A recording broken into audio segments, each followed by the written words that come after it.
ഇനി നമ്മൾ പറയാൻ പോകുന്നത് കോസ്റ്റ് ഓഫ് പ്രിഫറൻസ്, അതായത് KP, ക്യാപിറ്റൽ K പിന്നെ പ്രിഫറൻസിൻ്റെ P. Okay, cost of preference. അപ്പം നമുക്കറിയാം പ്രിഫറൻസിൻ്റെ റിട്ടേൺ എന്താ നമ്മൾ കൊടുക്കുക, ഡിവിഡൻറ്റ് അല്ലേ.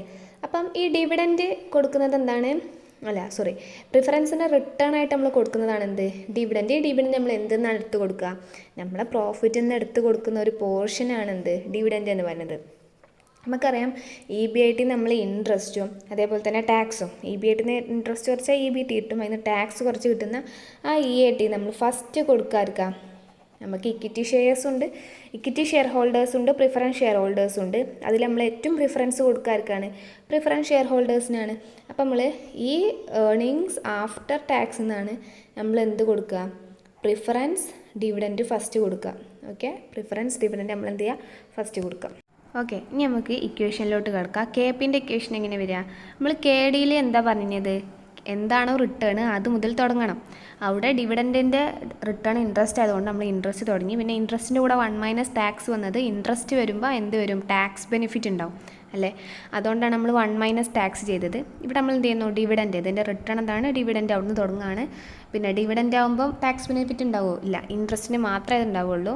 ഓക്കെ, പിന്നെ ബാക്കിയൊക്കെ സെയിം ആണ് ഇക്വേഷൻ വരിക പ്ലസ് പിന്നെ redemption price minus issue price divide by number of years whole divide by redemption price plus issue price by 2. ഇതെന്താണ്, ആവറേജ് കാണാനാണ്, ഇൻറ്റു 100% മാറ്റാൻ. ഇതിനൊക്കെ കൺസെപ്റ്റ് നിങ്ങൾ കോസ്റ്റ് ഓഫ് ഡിബഞ്ചർ എന്നുള്ള ആ ഒരു വീഡിയോ പോയി കാണണം, എന്നിട്ട് മാത്രമേ KPയിലോട്ട് വരാവൂ, കാരണം അതിൻ്റെ ഒക്കെ കൺസെപ്റ്റ് ഞാൻ അവിടെ പറഞ്ഞിട്ടുണ്ട്. പിന്നെ ഒരു കാര്യം ശ്രദ്ധിക്കേണ്ടത്, നമുക്ക് ഈ പ്രിഫറൻസ് ഉണ്ടല്ലോ, ഇതുകൊണ്ട് റെഡീമബിൾ ഇറഡീമബിൾ എന്നൊക്കെ പറഞ്ഞിട്ട് നമുക്ക് എന്ത് ചെയ്യാം, ക്ലാസിഫൈ ചെയ്യാൻ പറ്റും. പക്ഷേ അതെന്തല്ല, റെലവൻസ് ഇല്ല അതിന്. നമ്മളെ കമ്പനീസ് ആക്ട് 2013 പ്രകാരം അത് റെലവൻസ് ഇല്ല. അതുകൊണ്ട് നമ്മൾ എന്ത് ചെയ്യുന്നില്ല, എക്സാമിനൊന്നും അത് വരത്തൂല്ല കേട്ടോ. ഇനി നമ്മൾ ഓരോ ഇല്ലുസ്ട്രേഷനിലോട്ട് കിടക്കാം. നമുക്ക് 2 ഇല്ലുസ്ട്രേഷൻ ചെയ്ത് നോക്കാം. അതിന് മുമ്പ് ഞാൻ ഒരു കാര്യം പറഞ്ഞുതരാം. നമുക്ക് ഇല്ലുസ്ട്രേഷനിലോട്ട് കിടക്കുന്നതിന് മുമ്പ് ശ്രദ്ധിക്കേണ്ട ഒരു കാര്യമാണ്, നമുക്ക് ക്വസ്റ്റിൽ എന്ത് തരും, ഫ്ലോട്ടേഷൻ കോസ്റ്റ് എന്ന് പറഞ്ഞിട്ട് കോസ്റ്റ് തരും. എന്താണ് ഫ്ലോട്ടേഷൻ കോസ്റ്റ്? ഇത് കോസ്റ്റ് ഓഫ് ഡിബഞ്ചറിലും നിങ്ങൾ എന്ത് ചെയ്യണം, മനസ്സിലാക്കണം കേട്ടോ, ഞാൻ അവിടെ പറയാൻ മറന്നതായിരുന്നു. അപ്പോൾ ഫ്ലോട്ടേഷൻ കോസ്റ്റ് എന്ന് പറഞ്ഞാൽ നമ്മൾ ഈ പ്രിഫറൻസ് ആയിക്കോട്ടെ ഡിബഞ്ചർ ആയിക്കോട്ടെ അതൊക്കെ ഇഷ്യൂ ചെയ്യുന്ന സമയത്ത് നമുക്ക് വരുന്ന ഒരു കോസ്റ്റാണ് എന്ത്, ഫ്ലോട്ടേഷൻ കോസ്റ്റ് എന്ന് പറയുന്നത്. അത് നമ്മൾ റിക്കവർ ചെയ്യുന്നതെന്നറിയോ, ഇഷ്യൂ പ്രൈസ് കുറച്ചാൽ മതി.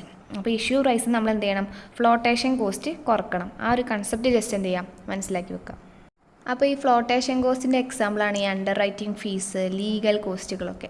ഓക്കെ, അതായത് നമ്മൾ ഇഷ്യൂ ചെയ്യുന്ന സമയത്ത് നമുക്ക് വരുന്ന കോസ്റ്റുകളാണ് എന്ത്, പ്രിഫറൻസ് ആയിക്കോട്ടെ ഡിബഞ്ചേഴ്സ് ആയിക്കോട്ടെ, ഇതിനൊക്കെ ഇഷ്യൂ ചെയ്യുന്ന സമയത്ത് നമുക്ക് വരുന്ന ഇതേപോലത്തെ കോസ്റ്റുകളാണ് എന്തെന്ന് പറയുന്നത്, ഫ്ലോട്ടേഷൻ കോസ്റ്റ് എന്ന് പറയുന്നത്.